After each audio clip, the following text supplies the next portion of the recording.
اللہ اللہ رحمان،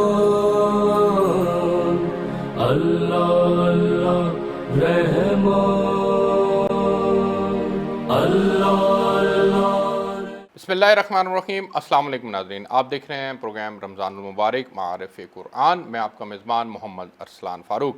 ناظرین، آج کے اس پروگرام کے اندر ہم استقبال رمضان، فضائل رمضان کے اوپر بات کریں گے کہ حضور صلی اللہ علیہ وسلم کس طرح سے رمضان المبارک کے متعلق پہلے سے ہی تیاری کیا کرتے تھے اور پھر اس کے فضائل صحابہ کے درمیان میں بیان کیا کرتے تھے۔ اللہ رب العزت کو یہ مہینہ کتنا پسندیدہ مہینہ ہے کہ اس مہینے کے اندر عمومی طور پر معافی کا اعلان کیا جاتا ہے، شیاطین کو جکڑ دیا جاتا ہے، جنت کے دروازے کھول دیے جاتے ہیں، جہنم کے دروازے بند کر دیے جاتے ہیں، ایک ایک عمل جو ہے وہ کئی گنا بڑھا دیا جاتا ہے۔ تو ان تمام فضائل کے اوپر آج کے پروگرام کے اندر ہم نے بات کرنے کے لیے دعوت دی ہے علامہ سید نیاز حسین نقوی صاحب کو، جو کسی تعارف کے محتاج نہیں ہیں۔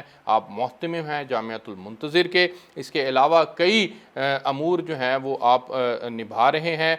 میرے ساتھ نعت رسول مقبول صلی اللہ علیہ وسلم کے لیے سید نعمان آصف ظہوری صاحب تشریف رکھتے ہیں۔ میں اس پروگرام میں علامہ صاحب کو بہت مشکور ہوں کہ علامہ صاحب آپ نے وقت دیا۔ میں پروگرام کا باقاعدہ آغاز کرنے سے پہلے سید نعمان آصف ظہوری صاحب کے پاس جانا چاہوں گا اور ان سے درخواست کروں گا کہ وہ ہدیہ نعت پیش کریں اور پھر ہم اپنی گفتگو کا آغاز کرتے ہیں۔ جی سید نعمان آصف ظہوری صاحب۔ یا نبی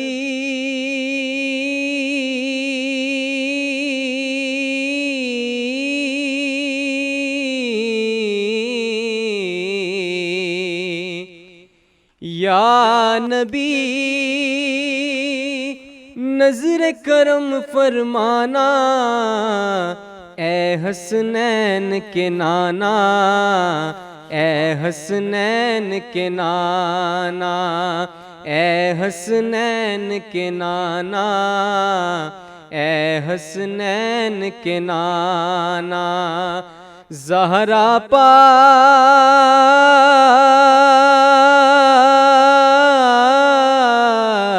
زہرا پاک کے صدقے آقا، ہم سب کو مدینے بلانا، اے حسنین کے نانا، اے حسنین کے نانا۔ سج گئی ہے میلاد کی محفل، کیا ہے خوب نظارہ، کیف و مستی میں ڈوبا ہے دیکھو عالم سارا۔ سج گئی ہے رمضان میں محفل، کیا ہے خوب نظارہ، کیف و مستی میں ڈوبا ہے دیکھو عالم سارا۔ ڈھونڈ رہی ہے، ڈھونڈ رہی ہے آپ کی رحمت بخشش کا بہانہ، اے حسنین کے نانا، اے حسنین کے نانا۔ اور آپ کے در کا میں ہوں بھکاری، آپ ہے میرے داتا، سارے رشتوں ناتوں سے ہے پیارا آپ سے ناتا۔ آپ تو ہے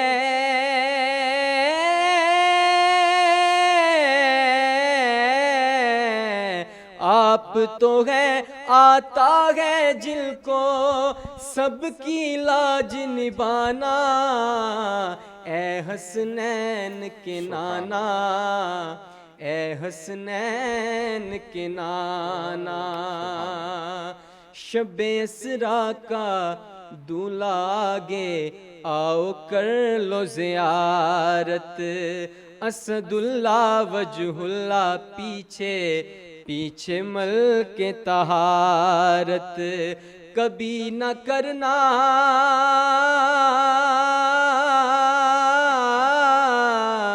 کبھی نہ کرنا ان سے مباہلا، لعنت سے بچ جانا، واہ حسنین کے نانا، واہ حسنین کے نانا، زہرا پاک،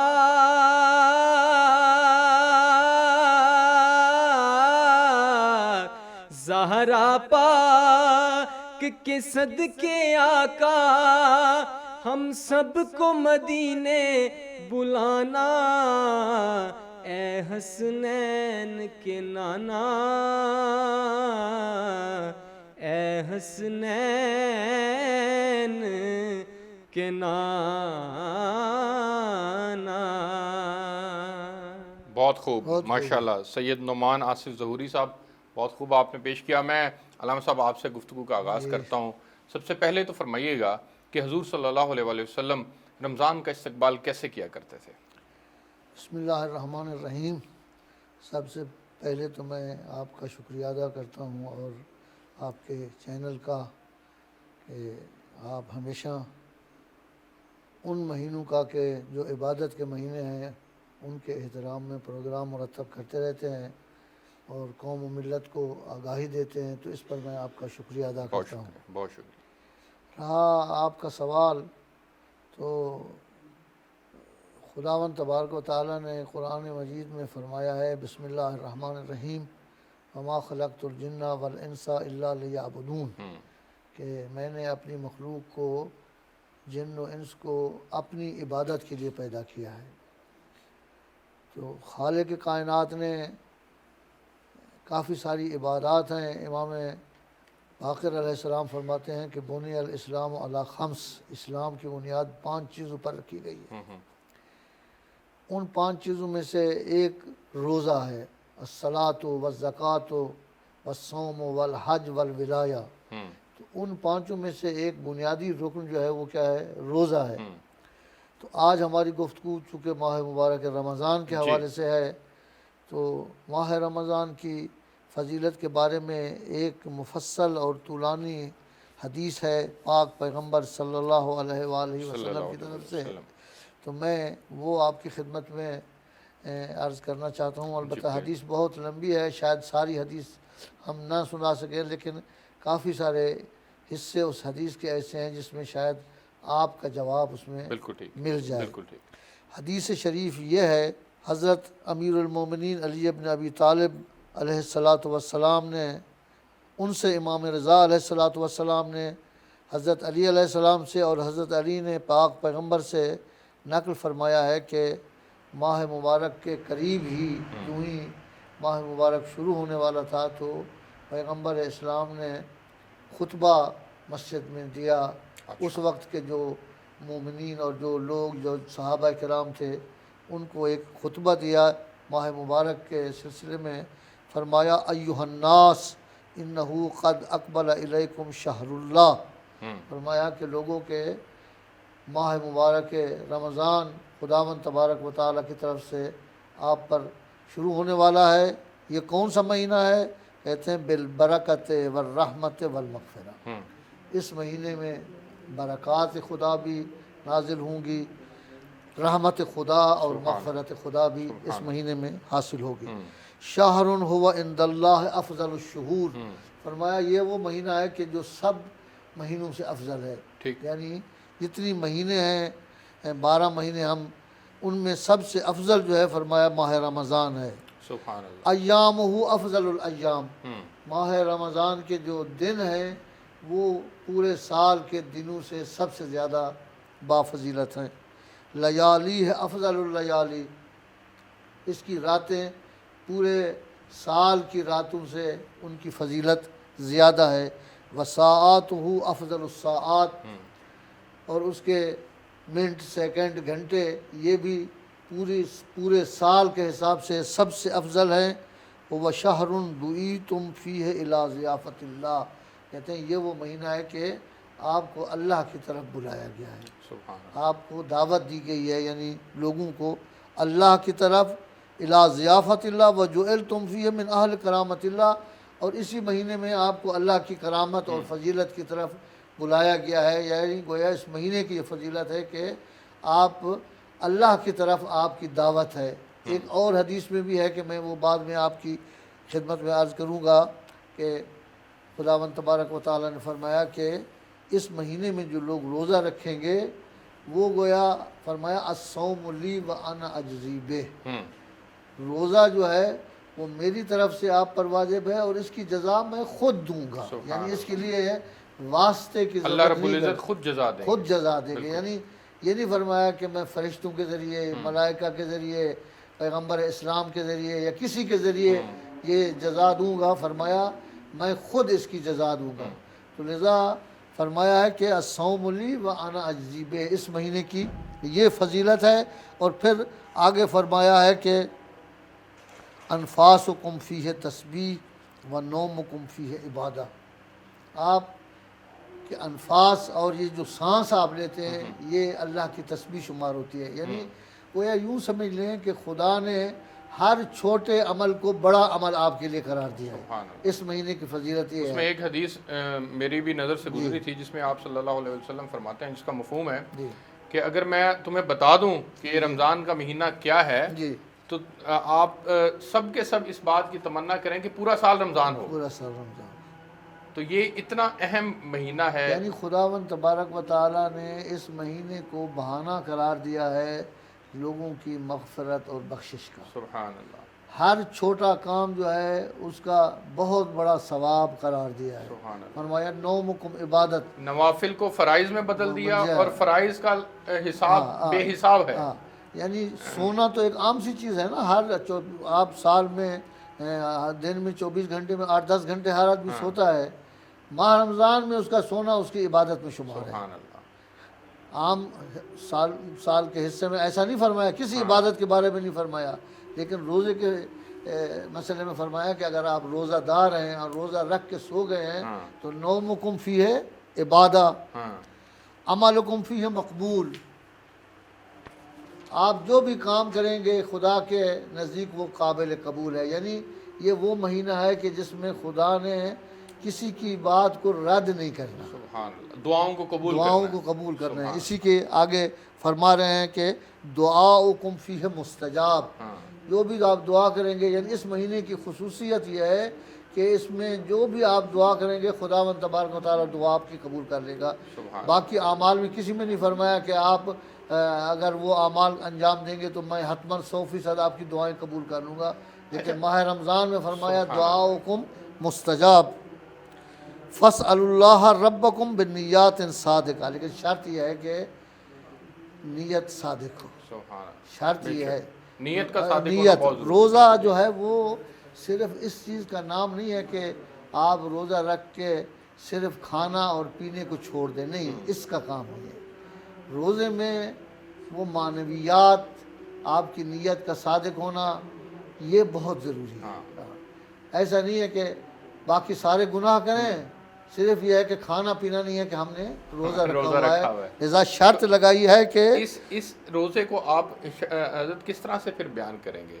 ہمارے ہاں تو یہ ایک معمول ہے، ہم رمضان کے روزے تو رکھتے ہیں لیکن نماز کی پابندی نہیں کرتے، بدقسمتی کہہ لیں اس کو، کیا کہیں، لیکن اس کے علاوہ ہم وہ تمام کام بھی کرتے ہیں۔ غیبت ہمارے ہاں معمولی بات ہے، ہر گھر میں غیبت ہوتی ہے حضرت، اس کے اوپر پھر اس روزے کے اوپر آپ کیا کہیں گے؟ یہ روزہ اجر کے اعتبار سے کہاں کھڑا ہے؟ نہیں، دیکھیں، روزہ جس کی یہ خصوصیات ہیں جو میں نے آپ کی خدمت میں عرض کی ہیں، یہ اس روزے کی ہیں کہ جس میں فرمایا آپ کی نیتیں سچی ہوں، اور یعنی جو اطاعت و فرما برداری مکمل ہو، یعنی روزے کا معنی صرف کھانا اور پینا اس سے رکنا نہیں ہے، آپ کے ہاتھ کا روزہ ہو، آپ کی آنکھ کا روزہ ہو، آپ کے دل کا روزہ ہو، یہ نہ ہو کہ ہاتھوں سے لوگوں کو تکلیف پہنچاتے پھریں، زبان سے لوگوں کو کی غیبت کرتے رہیں، ان کا گلہ کرتے رہیں، کسی کا حق کھا جائے، پاؤں سے گناہ کرتے پھریں۔ فرمایا تمام انسان کے اعضائے بدن ان کا روزہ ہونا ہوگا۔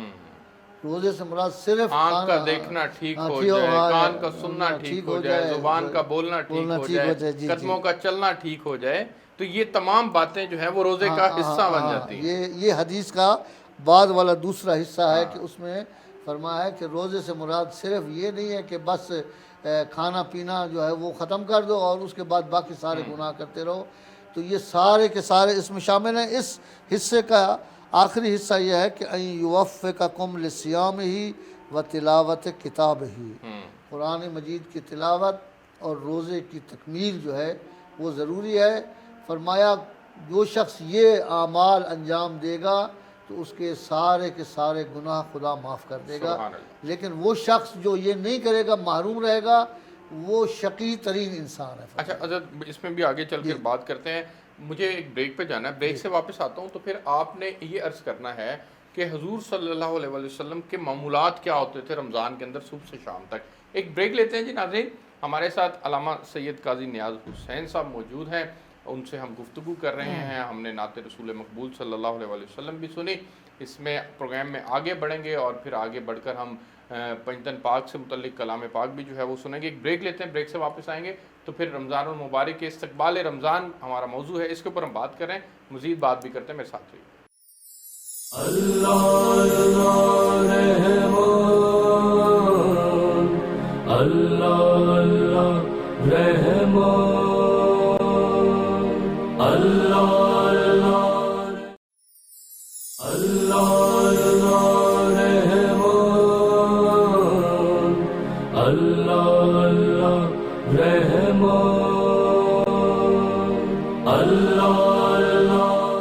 جی ویلکم بیک ناظرین۔ رمضان المبارک کا مبارک مہینہ ہمارے درمیان موجود ہے اور استقبال رمضان سے متعلق ہم گفتگو کر رہے ہیں۔ ہمارے ساتھ موجود ہیں شامل گفتگو علامہ سید قاضی نیاز حسین نقوی صاحب، بہت شکریہ حضرت۔ حضرت یہ فرمائیے گا کہ حضور صلی اللہ علیہ وسلم کے معمولات کیا ہوتے تھے رمضان المبارک کے اندر؟ دیکھیں، حضور کے بارے میں،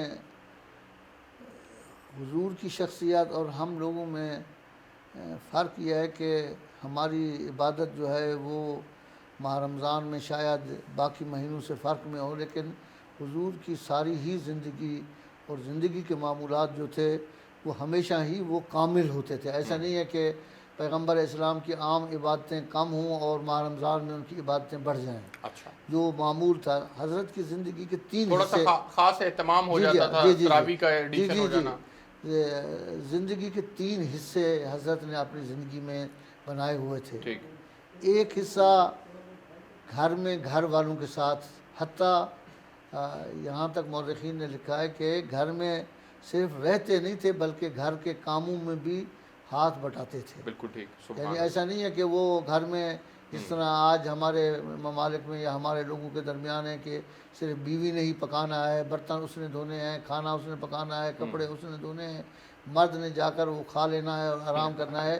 پیغمبر کے متعلق یہ ہے کہ حضرت گھر کے کاموں میں بھی حصہ لیتے تھے، سبحان اللہ۔ مدد کراتے تھے۔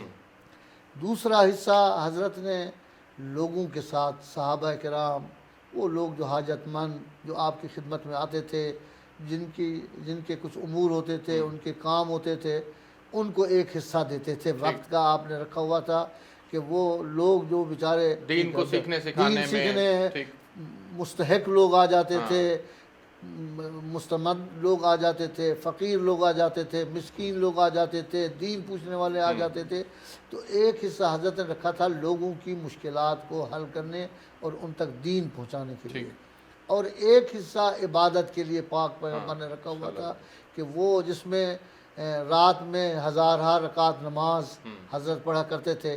اب ماہ رمضان میں روزہ رکھتے تھے، خطاب فرماتے تھے، تلاوت قرآن، تو یہ سارے کے سارے روٹین پیغمبر اسلام کی تو زندگی ہی انہی میں ہی منحصر تھی۔ اور تیسرا حصہ، اور یہ لکھا ہے مورخین نے کہ، اور یہ خصوصیت تھی کہ جب لوگوں میں بیٹھتے تھے نا، جو آج کا رسم و رواج ہے، اگر کوئی بڑی شخصیت ہے تو اس نے بڑی کرسی پہ بیٹھنا ہے، اور کوئی لوگ ہیں تو انہیں سامنے بیٹھنا ہے، تو پیغمبر اسلام کی زندگی ایسی تھی کہ اگر کوئی باہر سے جو پیغمبر اسلام کو نہیں پہچانتا تھا کہ یہ پیغمبر ہیں آتا تھا، تو اس کو پتہ نہیں چلتا تھا کہ ان لوگوں میں پیغمبر کون ہے۔ یعنی اس طرح گھل مل کے بیٹھتے تھے کہ سارے لوگوں کے ساتھ جس طرح عام لوگ بیٹھتے تھے حضرت بھی اسی طرح بیٹھتے تھے، وہ خاص جگہ نہیں بنائی ہوئی تھی بیٹھنے کے لیے لوگوں کے ساتھ۔ تو لذا یہ آپ کی خصوصیت تھی۔ لذا مورخین نے لکھا ہے کہ جب عبادت کا وقت آتا تھا یا نماز کے لیے کھڑے ہوتے تھے تو رنگ حضرت کا جو ہے وہ زرد ہو جاتا تھا، اور بالکل پھر وہی لوگ جو بیٹھے تھے نا، جو اس وقت باتیں کر رہے تھے، وہ کہتے تھے پھر پیغمبر ہمیں نہیں پہچانتے تھے، وہی لوگ جو ابھی 1 منٹ پہلے پیغمبر کی خدمت میں بیٹھے تھے، باتیں کر رہے تھے، جب حضرت عبادت کے لیے کھڑے ہوتے تھے تو وہ ان کو نہیں پہچانتے تھے، اس لیے کہ اس وقت حضرت کی توجہ صرف خدا کی طرف ہوتی تھی، سبحان اللہ. یعنی بالکل دنیا وما فیہا سے بالکل غافل ہو جاتے تھے، اور لوگ وہی تعجب کرتے تھے کہ ابھی تو آپ میرے ساتھ بات کر رہے تھے، میرا نام لے رہے تھے، لیکن اس وقت پیغمبر کی توجہ جو ہے وہ عبادت کی طرف ہوتی تھی. اچھا حضرت یہ بتائیے گا کہ رمضان المبارک میں شیطان کے جکڑے جانے سے کیا مراد ہے؟ اس لیے کہ خداوند تبارک و تعالیٰ نے چونکہ فرمایا ہے کہ جو لوگ ماہ رمضان میں عبادت کریں گے تو ظاہر ہے کہ اگر شیطان کو بھی اسی طرح کھلا رکھیں گے تو پھر ظاہر ہے کہ وہ عبادت وہ تو روکے گا عبادت سے. تو خداوند تبارک نے یہ سہولت بھی دی ہے ماہ رمضان میں، یعنی اگر اس کے باوجود بھی ہم اگر عبادت نہ کریں خدا کی رمضان میں تو اس سے شقی تر انسان نہیں ہو سکتا، اس لیے کہ شیطان کو بھی وہ چھٹی نہیں ہے جو عام حالات میں چھٹی ہے ماہ رمضان، جس سے رمضان کی فضیلت میں مزید اضافہ ہوتا ہے کہ بھئی آپ کو جیسے کہتے ہیں نا کہ سہولت فراہم کرنا. خدا نے یہ سہولت فراہم کی ہے لوگوں کو کہ بھئی وہ جو مشکلات ہیں نا اس سے ایک مشکل شیطان ہے کہ جو انسان کو گمراہ کرتا ہے. لیکن کہا یہ جاتا ہے کچھ کتابوں میں کچھ ملتا بھی ہے کہ انسان کے اندر بھی ایک نفس کی صورت میں بھی تو ایک شیطان ہے نا، جو انسان کو پھر بھی گناہوں کے اوپر مائل رکھتا ہے. شیطان تو جکڑا گیا لیکن نفس جو ہے وہ پھر گناہوں کی طرف اسی لیے تو فرمایا ہے نا کہ اگر آپ روزہ رکھیں گے تو روزہ جو ہے وہ صرف کھانے اور پینے کا روزہ نہیں ہے بلکہ پورے بدن کا روزہ، وہ اسی شیطان سے بچنے کے لیے، شہوات انسانی سے بچنے کے لیے. ماہ رمضان جب اب صبح سے شام تک آپ کو پتہ ہے کہ جو چیزیں منع ہیں، کھانا ہے، پینا ہے اور مسائل شہوانی ہیں، بیوی کے قریب بھی انسان ماہ رمضان میں روزے کی حالت میں نہیں جا سکتا. تو لذا وہ جو خواہشات نفسانی انسان کے اندر ہیں وہ بھی ایک شیطان کا ایک چھوٹا سا یہ ہوا کہ روزہ انسان کو صبر بھی سکھلاتا ہے اور صبر میں یہ تمام امور آ جاتے ہیں. روزے کے امور میں نے عرض کیا نا آپ کو کہ اس میں ایک چیز خود صبر بھی ہے. یہ جو بھوک ہے، پیاس ہے، تو کہتے ہیں کیوں انسان کو بھوکا رکھا گیا ہے؟ تو یہ پیغمبر اسلام کی حدیث کا حصہ میں آپ کو سناؤں. فرمایا وَاذْكُرُوا بِجُوعِكُمْ وَعَطَشِكُمْ فِيهِ جُوعَ يَوْمِ الْقِيَامَةِ. یہ جو آپ بھوکے پیاسے ہیں، دن میں روزہ رکھا ہوا ہے، تو اس سے آپ کو قیامت کی عطش اور بھوک یاد دلائی جا رہی ہے. یعنی ابھی سے ہی ٹریننگ آپ کو دی جا رہی ہے کہ اس سے آپ کو قیامت والے دن فائدہ ہوگا. اور اہم چیز جو ہے وہ تصدقوا علی فقرائکم. ارسلان صاحب اہم چیز جو ہے ماہ رمضان میں وہ یہ ہے کہ جو فقراء ہیں ان کی دیکھ بھال کرنی ہے. یعنی صرف روزہ نہیں رکھنا، صرف اپنے آپ کو. ایک تو خصوصیت اس کی یہ ہے کہ خداوند تبارک و تعالیٰ نے روزے سے یہ ثابت کر دیا کہ اس میں فقیر اور غنی، پیسے والا اور جو فقیر ہے، ان میں کوئی فرق نہیں ہے. روزہ ہر آدمی نے رکھنا ہے. یعنی جس طرح ایک فقیر آدمی جو ہے اس نے روزہ رکھنا ہے، اسی طرح وہ جو مالدار ہے اس نے بھی روزہ رکھنا ہے. یعنی کسی قسم کا فرق خدا نے نہیں رکھا. ایک حکمت روزے کی کیا ہے یہ بیان کی گئی ہے کہ روزے میں کوئی غنی اور فقیر میں فرق نہیں ہے. لذا اس پیسے والے آدمی کو بھی پتہ چلتا ہے کہ فقر کتنی بری چیز ہے اور جو لوگ فقیر ہیں وہ کیا کرتے ہیں. تو تقریباً کوئی 10-15 چیزیں ہیں علماء نے لکھی ہیں روزے کی حکمت کے سلسلے میں. لذا فرمایا ایک تو یہ گناہان کا کفارہ ہے. روزہ جب آپ رکھیں گے تو آپ کے سارے گناہ معاف کر دیے جائیں گے. ایک یہ ہے کہ یہ مساوات کا سبب ہے فقیر اور غنی کے درمیان.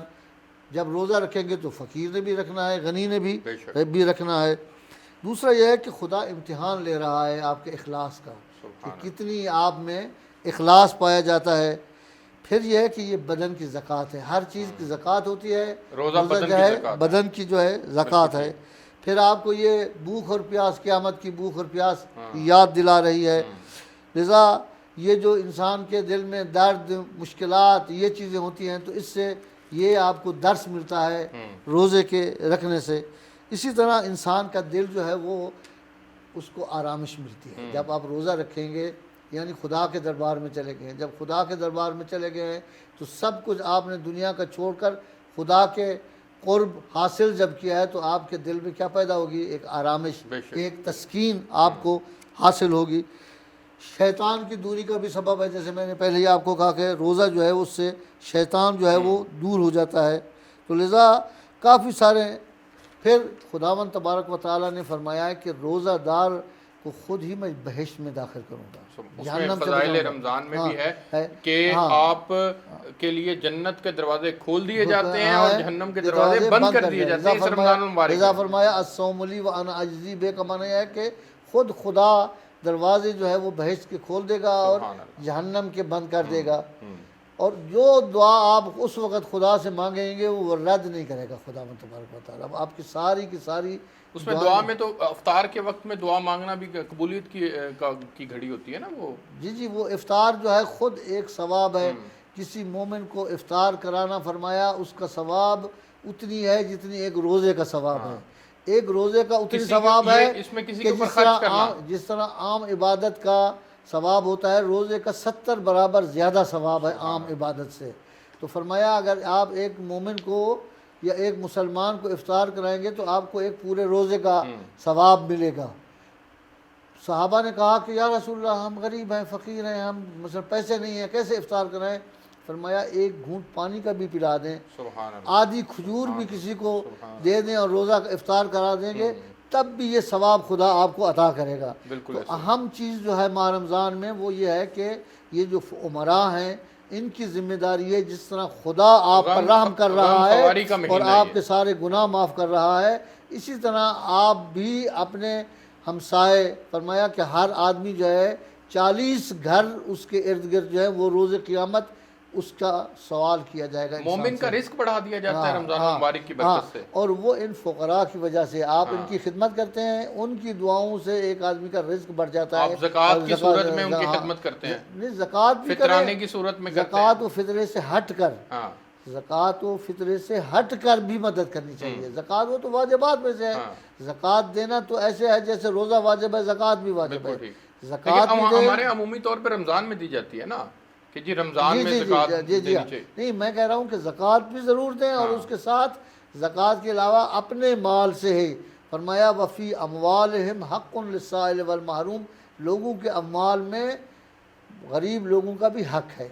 علاوہ اس زکوٰۃ کے جو آپ نے دینی ہے وہ تو فرض ہے لیکن اس کے علاوہ بھی فرمایا وفی اموالہم حق للسائل والمحروم کہ ان کی مدد کریں. ہر آدمی کو چاہیے کہ اپنے ہمسائے کی غریب لوگوں کی فقیر لوگوں کی اور پھر وہ لوگ جو کام کرتے ہیں ان کو بھی ڈھیل دینی چاہیے. روایات میں ہے کہ ان سے بھی اس طرح کام نہ لیں. مزدور کی مزدوری جو ہے اس کو پوری دو لیکن اس کا کام میں اس کو تخفیف دو اور اس کا کام جو ہے وہ تھوڑا سا ہلکا کر دو.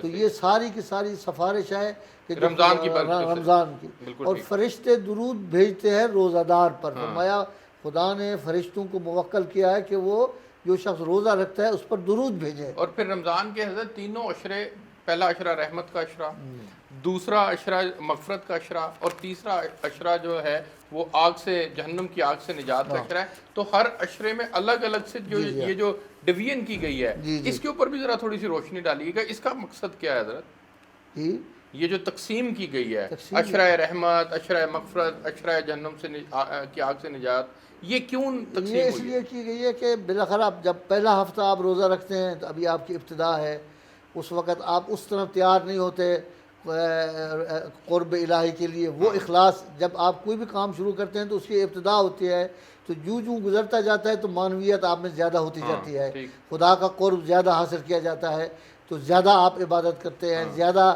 پھر اس میں شب قدر ماہ رمضان میں لکھی ہے کہ ایک رات جو ہے وہ ہزاروں مہینوں کی عبادت کے برابر ہے. تو لذا شب قدر جو ہے وہ تو ابتدا پہلے عشرے میں نہیں ہے. تو ہر عشرے کی اپنی اپنی خصوصیات رکھی ہیں اور ان کی اپنے اپنے فضائل بھی ہیں اعمال بھی ہیں. آپ اگر اعمال کی کتابوں میں دیکھیں تو دوسرے عشرے میں جو ہے وہ مختلف اعمال ہیں. شب قدر ہے اس کے الگ اعمال ہیں. پھر مولا کائنات مولا امیر المومنین کی شہادت کے اور ضربت اور ان کی شہادت ان کے الگ اعمال ہیں. آخری عشرے میں ان کے آپ الگ اعمال ہیں. تو ہر عشرے کی الگ الگ اور پھر جب انسان آخری عشرے میں پہنچتا ہے تو گویا آپ کی عبادت کامل تکمیل تک پہنچتی ہے. یعنی ابتدا سے جب شروع کیا ہے ایک حدیث بھی میں نے پڑھ رہا تھا کہیں پہ کہ 4 چیزوں کی کثرت کرنی چاہیے کلمہ طیبہ کی کثرت کرنی چاہیے، استغفار کی کثرت کرنی چاہیے، جنت کی طلب کرنی چاہیے اور آگ سے پناہ مانگنی چاہیے اللہ رب العزت سے اس رمضان المبارک کے مہینے میں۔ یہ چار خصوص یہ حدیث کا مفہوم ہے۔ پھر فرمایا ہے کہ خدا غفر لہو ما تقدم من ذنبہ، صرف اس وقت کے گناہ نہیں معاف کرے گا، اس ماہ رمضان تک جتنے آپ گناہ کر چکے ہیں، فرمایا ماضی کے غفر پچھلے سارے کے سارے گناہ پوری خدا زندگی معاف کے۔ کر دے گا، پوری زندگی کے۔ لذا فرمایا کہ اگر کچھ شخص ماہ رمضان میں روزہ نہ رکھے اور محروم رہ جائے تو پھر یا آئندہ ماہ رمضان تک انتظار کرے یا عرفات میں جا کر وہاں دعا مانگے، پھر آپ کے گناہ جو ہیں وہ معاف ہو سکتے ہیں، وگرنہ پھر 1 سال آپ کو انتظار کرنی پڑے گی۔ اچھا حضرت، اس میں ایک اور بڑا باریک پہلو ہے، میں چاہ رہا ہوں کہ بریک لے لوں، بریک سے جب میں واپس آؤں تو پھر پہلو یہ ہے کہ ایک آدمی نے رمضان کے اجر کو ضائع کر دیا، اس کی اہمیت کو نہ سمجھا اور اعمال کے اندر اس طرح سے نہ لگا، اور وہ پھر رمضان کا مہینہ گزرنے کے بعد روزے کی مثال لے لیں کہ روزہ رمضان میں تو نہ رکھا، جان بوجھ کے چھوڑ دیا، اور بعد میں وہ روزہ رکھتا ہے، تو کیا اجر میں اس کو اس کا اجر مل سکتا ہے، برابر ہو سکتا ہے یا نہیں ہو سکتا؟ کیا وہ اس مقام تک پہنچ سکتا ہے کہ نہیں؟ اس کے اوپر بھی بات کرتے ہیں۔ رمضان المبارک کے حوالے سے اسپیشل پروگرام جاری ہے، علامہ قاضی سید نیاز حسین صاحب ہمارے ساتھ موجود ہیں۔ ایک بریک لیتے ہیں، بریک سے واپس آتے ہیں تو پھر گفتگو کو مزید آگے بڑھائیں گے۔ فضائل رمضان کے اوپر ہم بات کر رہے ہیں، استقبال رمضان کے اوپر بات کر رہے ہیں۔ بریک لیتے ہیں، میرے ساتھ رہیے۔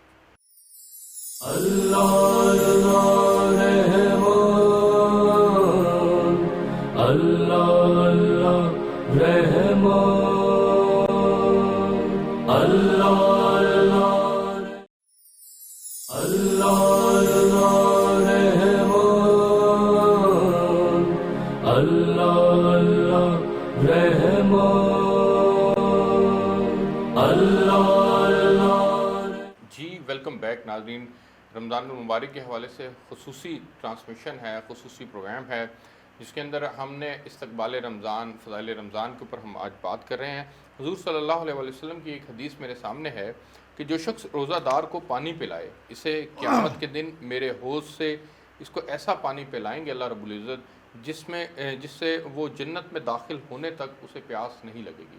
سبحان اللہ، یہ بہت بڑا جو ہے وہ اللہ رب العزت ایک روزے دار کو روزہ کے افطار کے اوپر جو ہے وہ کتنی بڑی فضیلت سے نواز رہے ہیں۔ اور حدیث ہے کہ الصیام والقرآن یشفعان، قرآن اور روزہ جو ہے وہ اس شخص کی قیامت والے دن شفاعت کریں گے، شفیع بن جائیں گے۔ یعنی روزہ بھی اور قرآن مجید کی تلاوت بھی روزہ دار کے لیے قیامت والے دن جب اس کا حساب کتاب ہوگا اور اس کے گناہ اس کے سامنے رکھے جائیں گے تو یہ شفاعت کریں گے دونوں، روزہ بھی اور قرآن مجید بھی اس شخص کی، اور اس وقت اس کے وہ کام آئیں گے جب کوئی چیز کام آنے والی انسان کے لیے نہیں ہوگی۔ تو لذا جیسے آپ فرما رہے تھے، افطار کے بارے میں بھی حدیث ہے کہ پیغمبر اسلام نے فرمایا کہ جو افطار کرائے گا گویا اس نے ایک بندہ آزاد کیا ہے، اور فرمایا کہ وہ حوض کوثر پر میں اسے سیراب کروں گا کہ وہ قیامت تک پیاسا نہیں رہے گا۔ یہ افطار کرانے کا ثواب ہے اور پانی پلانے کا ثواب ہے۔ ایک مطلب میں آپ کی خدمت میں عرض کر دوں تو پھر آپ کی بات ہم سنتے ہیں، وہ یہ ہے کہ مریضوں کے سلسلے میں، کیونکہ آج کل آپ کو پتہ ہے کہ وبا آئی ہوئی ہے، کرونا کے نام سے لوگ جو ہیں وہ بیماری آئی ہوئی ہے، تو میں یہ نقطہ یہاں عرض کرنا چاہتا ہوں کہ وہ لوگ جن کو بیماری ہے یا جن کو ڈاکٹروں نے منع کیا ہے روزہ رکھنے سے، وہ یقیناً اس سے پرہیز کریں۔ یعنی ڈاکٹر کا حکم اس وقت ایسے ہے جیسے ایک مفتی کا فتویٰ ہوتا ہے، کیونکہ بیماری کے حوالے سے ڈاکٹر کا وہ اتھارٹی ہے۔ تو اگر کوئی لوگ مریض ہیں تو کچھ لوگ یہ کوشش کرتے ہیں کہ چلو جی مریض ہیں، ہمیں نقصان پہنچا، ہم روزہ رکھ لیں۔ اس روزے کا ثواب نہیں ہوگا، اس روزے کا گناہ ہوگا۔ جیسے ایسے ہے کہ جو شخص سفر میں جاتا ہے اس پر روزہ نہیں ہے، تو پیغمبر نے فرمایا اگر سفر میں کوئی روزہ رکھے اور مر جائے تو اس کا جنازہ ہم نہیں پڑھیں گے، اس لیے کہ اس نے ہمارے حکم کی عدولی کی ہے۔ تو لذا یہ لوگ اچھا، اس میں حضرت ایک اور پہلو بھی تو ہے نا کہ اس وقت کے سفر میں اور آج کے سفر میں فرق بھی تو بہت آ گیا نا۔ آج کا دور جدید دور آ گیا، جہازوں کا دور ہے، گاڑیوں کا دور ہے، لگژری گاڑیوں کا دور ہے۔ سفر ہے، ہزار ہے۔ آپ جہاز پہ بھی جائیں، آپ کو پتہ ہے اگر یہاں سے آپ کراچی جاتے ہیں 2 گھنٹے جہاز میں بیٹھتے ہیں تو وہ 2 گھنٹے کی جو تکلیف انسان کو اذیت پہنچی ہے اس 2 گھنٹے کی وہ 1 دن کے برابر ہوتی ہے. ٹھیک ہو گیا. احتیاط اس میں ضروری ہے. تو لہٰذا مریضوں کے لیے میں یہ عرض کرنا چاہتا ہوں کہ جو شخص مریض ہے اور ڈاکٹر نے اس کو منع کیا ہے کہ تو روزہ نہ رکھو تو وہ اس کو خدا ویسے ہی باقی عبادتیں وہ کرے, قرآن پڑھے, نمازیں پڑھے, عبادت کرے تو خداوند تبارک و تعالیٰ اس کا جبران کر دے گا. لیکن وہ یہ ہے کہ زبردستی بیماری بھی ہے اور روزہ بھی رکھنا ہے تو اس کو پرہیز کرنا چاہیے. اور مخصوصاً آج کل کی یہ جو بیماری آ رہی ہے اس کے اندر تو بہت زیادہ احتیاط کی ضرورت ہے, جس طرح سے بہت زیادہ اس کے اوپر بات بھی ہو رہی ہے. اچھا حضرت, فضائل رمضان کے اعتبار سے چونکہ ہم بات کر رہے ہیں, اللہ رب العزت نے بھی قرآن مجید کو رمضان کے اندر اتارا. حضرت داؤد علیہ السلام کے اوپر جو کتاب اتری زبور وہ بھی رمضان المبارک میں, حضرت ابراہیم کے صحیفے بھی رمضان المبارک میں, حضرت موسیٰ علیہ السلام کی تورات بھی رمضان المبارک میں, حضرت عیسیٰ علیہ السلام کی انجیل بھی رمضان المبارک میں. تو اس اعتبار سے اہمیت کے اوپر بھی تھوڑی سی روشنی ڈالیے گا. دیکھیں, اصل روزے کے بارے میں بھول گیا ہوں کہ میں نے آپ کو نہیں بتایا کہ روزہ جو ہے خداوند تبارک و تعالیٰ نے فرمایا کتب علیکم الصیام کما کتب علی الذین من قبلکم. سب سے پہلے تو ہم نے یہ بھی صاف بتانا ہے لوگوں کو کہ یہ روزہ جو ہے یہ صرف ہمارے پر یعنی امت مسلمہ پر واجب نہیں ہے, بلکہ قرآن کہہ رہا ہے کہ اس سے پہلی والی امتوں پر بھی روزہ واجب تھا. لذا اگر آپ انبیاء کے حالات میں پڑھیں تو حضرت آدم اور حضرت نوح علیہ السلام بھی روزہ رکھتے تھے.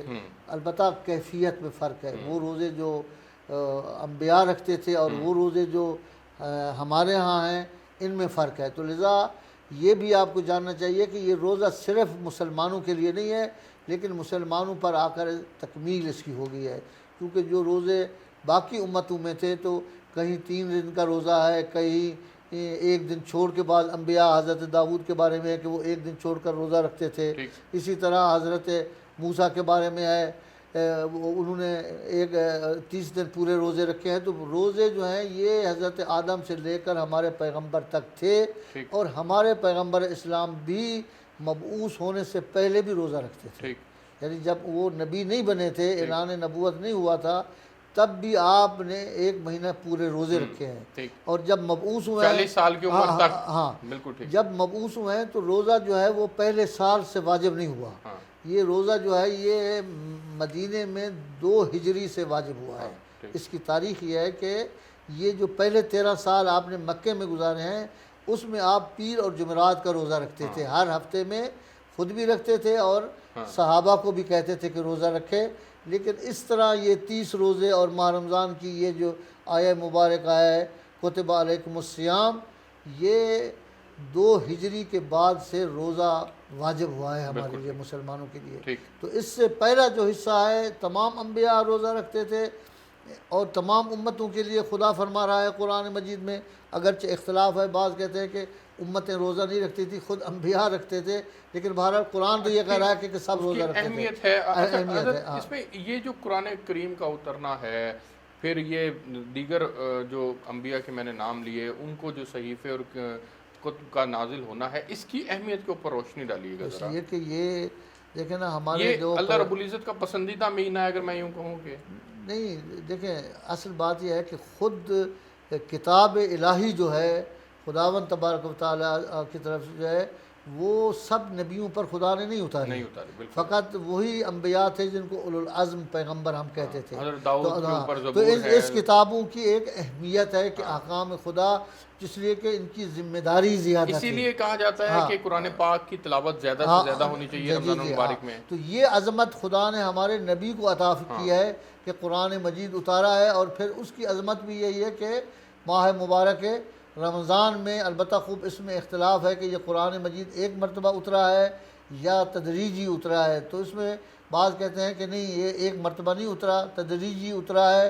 بعض کہتے ہیں کہ تدریجی بھی اترا ہے لیکن 1 مرتبہ ماہ رمضان میں بھی خدا نے اتارا ہے. حضرت اس میں ماہ رمضان المبارک کی چونکہ ہم فضیلت کے اوپر بات کر رہے ہیں تو ایک حدیث میرے سامنے ہے, میں چاہتا ہوں کہ ہمارے ناظرین کی تک جو ہے وہ پہنچے.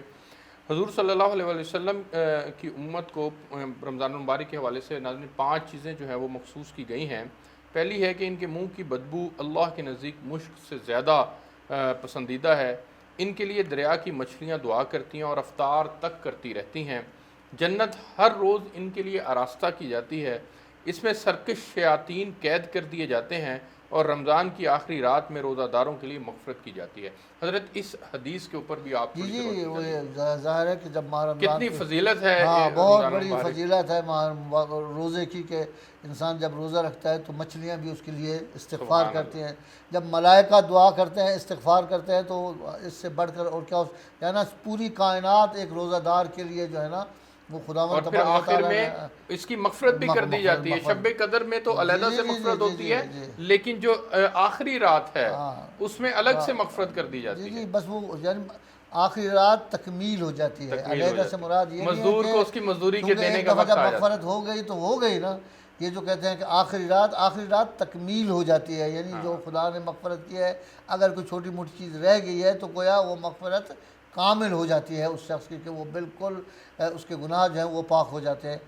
اب فرمایا ہے کہ توبوا الی اللہ من ذنوبکم، لیکن شرط یہ ہے کہ آپ ماہ رمضان میں اپنے گناہوں کی توبہ کریں۔ پیغمبر اسلام فرماتے ہیں توبوا الی اللہ من ذنوبکم وارفعوا الیہ ایدیکم بالدعاء، یہ نہ ہو کہ ہاتھ پہ ہاتھ رکھ کے بس بیٹھے رہے یا سوئے جائے، ٹھیک ہے سونا بھی عبادت ہے، لیکن فرمایا کہ ماہ رمضان میں اپنے گناہوں کی توبہ اور ہاتھ بلند کریں خدا کے دربار میں، چونکہ خود فرمایا ہے کہ جو میرے دروازے پہ آئے وہ مجھ سے نا امید نہیں واپس پلٹ سکتا۔ آپ کی اس بات سے مجھے ایک حدیث یاد آ گئی جس میں حضور صلی اللہ علیہ وسلم منبر رسول پر پہلا قدم رکھا تو آمین کہا، دوسرا رکھا تو آمین کہا، تیسرا رکھا تو آمین کہا، تو صحابہ نے عرض کیا کہ یا رسول اللہ یہ آج آپ نے ایک غیر معمولی کام کیا، یہ آمین کہا، تو فرمایا کہ جبرائیل امین میرے پاس آئے تھے اور انہوں نے کہا تھا کہ ہلاک ہو وہ شخص جو رمضان کا مہینہ پائے اور اپنی مغفرت نہ کروا سکے، وہ شخص ہلاک ہو جائے، تو میں نے آمین کہہ دیا اس پہ۔ یہ جب اس لیے فرمایا کہ اگر کوئی شخص شقی ہے، وہ شخص من حرم من غفران اللہ فی ھذا الشہر، جو ماہ رمضان میں اپنی معافی تلافی نہ کرا سکے خدا سے اور خدا کے دربار میں اپنے گناہ معاف نہ کرائے، فرمایا اس سے شقی تر انسان کوئی نہیں ہے۔ حضرت آخر میں پروگرام کا وقت ختم ہو رہا ہے، گناہوں سے بچنے کا کوئی انمول نسخہ بتائیں، کوئی کیسے بچا جائے گناہوں بس سے؟ گناہوں سے بچنے کا طریقہ یہ ہے کہ جو کچھ اللہ تبارک و تعالیٰ کے فرامین ہیں اللہ کی اطاعت کرے۔ اگر انسان خدا کی اطاعت کرے، جن چیزوں کو خدا نے ہم پر واجب قرار دیا ہے ان کو انجام دیں، اور فقراء اور مساکین ان کی مدد کریں۔ ٹھیک، یعنی دو چیزیں ہیں، ایک حقوق الناس ہے، ایک حقوق العباد ہے، عبادت اور لوگوں کی دیکھ بھال۔ اگر کوئی شخص اس ماہ رمضان میں بھی نہیں، پورے سال میں ہی آپ دیکھ رہے ہیں کہ اگر کوئی شخص فقراء، غرباء، مساکین، نادار لوگوں کی مدد کرتا ہے تو ان کے صدقے میں خدا اس کے گناہ بھی معاف کر دے گا، اس کا رزق بھی زیادہ کرے گا۔ بہت شکریہ حضرت آپ کے وقت کے لیے۔ ناظرین اب ہم چلتے ہیں سید نعمان آصف ظہوری صاحب سے، میں ریکویسٹ کروں گا نعمان صاحب آپ کائنڈلی پنجتن پاک کی شان میں جو ہے وہ کچھ بیان فرمائیں تاکہ پروگرام کا اختتام ہے۔ میں تو پنجتن کا غلام ہوں، میں تو پنجتن کا غلام ہوں، میں غلام ابن غلام ہوں، میں ازل سے ان کا غلام ہوں، جب وہ چوستے تھے زبان کو اس بولتے قرآن کو، جب کہ سجدے ہوتے طویل تھے وہ لمحے کتنے جمیل تھے، میں تو تب بھی قدموں کی خاک تھا، میں تو اب بھی قدموں کی خاک ہوں، میں تو پنجتن کا غلام ہوں، مجھے عشق ہے تو خدا سے ہے،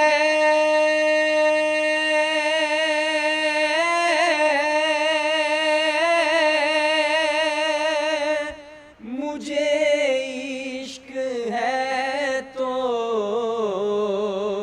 رسول سے یہ کرم ہے صدقہ، بطول کا یہ کرم ہے سارا، بطول کا میرے منہ سے آئے مہک صدا جو میں نام لوں کجوم کے میں تو پر جتن کا غلام ہوں، اور مجھے عشق سر و سمل سے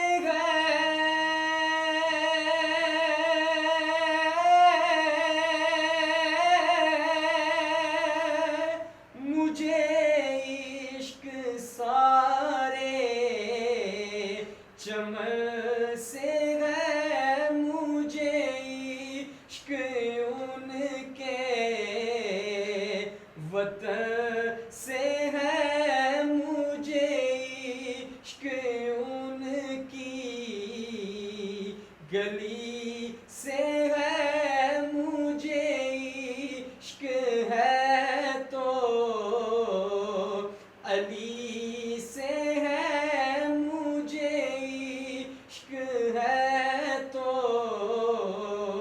حسن سے ہے، مجھے عشق ہے تو